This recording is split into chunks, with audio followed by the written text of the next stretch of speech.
Ladies and Joan Jets, yeah, she liked these, didn't she? Eh? I probably said that before, but now we've got a white one. We've got a white one tonight, today, this morning, afternoon. And so, yes, let's listen to it, and I'll talk you around it. Okay, let's go.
So, pickup time it is, and we will start with the noisy or distorted setting.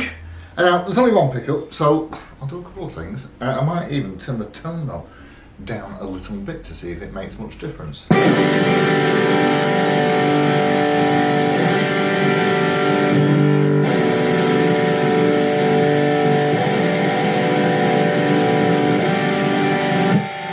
Makes more difference on the clean setting, but anyway, let's have a listen.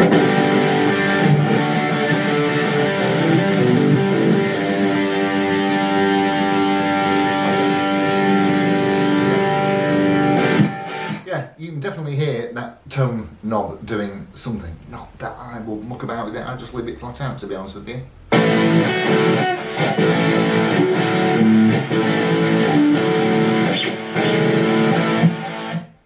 Great little thing.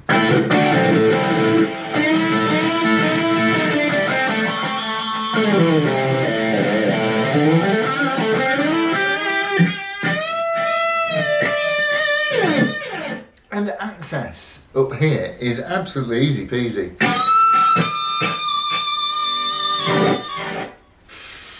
Right, let's listen to it on clean. Not that there's any real need, but I suppose we'd better. And starting with the pickup.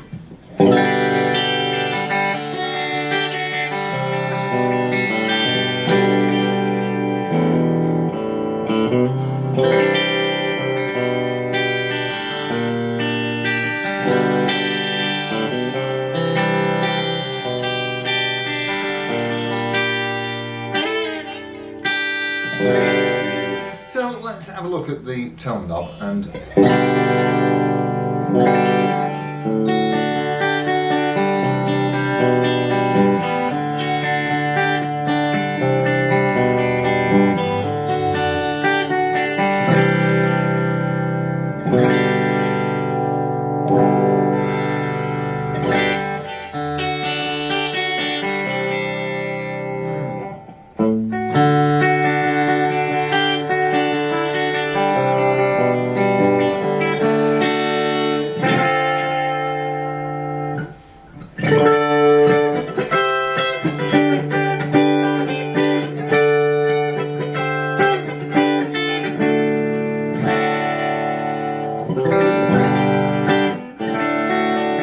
Oh, sorry, I got carried away there. Right, yeah. Okay, let's look around. I'm never buying a Gibson again. Gibsons always go out of tune. No, they don't, mate. This is what I get. I mean, people do say this to me from time to time. They absolutely don't. And I will tell you that, I'm having a bit of a gripe here. When I came to restring this, whoever had been in charge of putting strings on before had done that rappy over tightening a knot and there's a little bow that, and it's and the only thing that achieves from my perspective is it just makes it takes longer to do, it's fiddly, and it makes taking the strings off for the next person who comes to it more difficult. And this guitar, I've been playing it for ages, and it doesn't go. When I did those little sound bites before, I didn't touch the tuners, lovely little button tuners. It stays in tune absolutely impeccably. The thing that will make your guitar go out of tune, or will seemingly make your guitar go out of tune, is when you've not bent your strings in. It really is as simple as that. You can go on, pull them, give them a stretch, bend the living daylights out of them, and then they'll settle down, because they're made of stuff that has changeable properties. Right, so Sam to Cern. So lovely, tiny little skinny headstock, and I just, dear God, I love these. I absolutely adore them. And so, if you imagine a full fat Gibson headstock and tacked a pair of wings on either side, then that's how that happens, which is why one of the best ways of being assured, although I have to say that the copyists are getting better these days, but really it's a pretty good litmus test that you've got a good Gibson, that you've got a genuine Gibson. Nobody copies these, I don't think. If you can see a difference in the wood grain on the wings on either side. So we've got the delicious little Gibson Deluxe mini button tuners, which I just love. And you've still got that same 17-degree peghead pitch on there. It's one-piece mahogany neck, as these not always, but usually are. And the reason I say not always is because I've actually just picked up another Melody Maker, which I'm quite taken with. And it, in fact, has a maple body. So these have one-piece mahogany neck set into a mahogany body. And, I mean, really, from the grain, you can tell that it's mahogany. There's a couple of little nicks and nibbles out of it here and there, and there is an area of rubbing, but there it is, and I would expect no less. It's from 2010, so it's, well, now 13 years old. I think it's born on the 65th day of the year, which would be 2 months in, so about this time of year in 2010. So it's 13 years old, and I would really expect nothing less than that area of rubbish, because the paint was so thin. And I think that, and again, I think that it was designed to give these that, road worn look swiftly, which will give you an indication that this hasn't been played much, because really there should be paint missing. There should be almost no paint on it at all, I would have thought, after 13 years. So yeah, you've got a rosewood fingerboard with the dot inlays, the lovely traditional Melody Maker scratch plate, one tone, one volume. I wouldn't have bothered with the tone control, if I'm perfectly honest with you. You've got a wraparound compensated, is it the compensated one?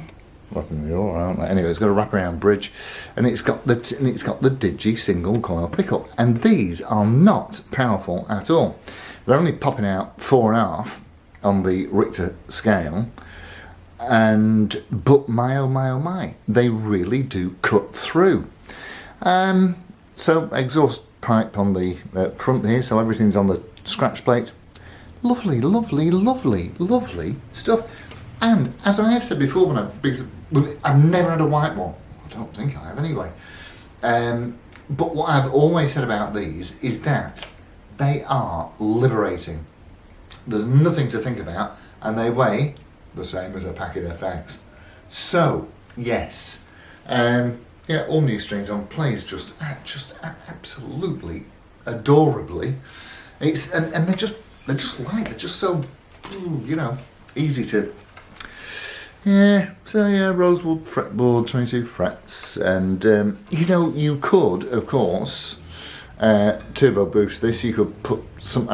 I'm pretty certain that there will be pickups out there from other manufacturers that will have significantly higher output. But do you know what? I really wouldn't, because these are just, and everybody's got a fuzz box now, and you can turn the volume knob up on your amp, because the pickup just suits the guitar for some reason. Love them. Anyway, that's I think that's all. Yes, that's all. Yeah, like I say, a couple of little odds and sods around here, and of course that rubbing there. But generally speaking, standing behind this is a very happy place to be. Thanks for tuning in. Adios amigos. I'll see you soon. Ta-ra.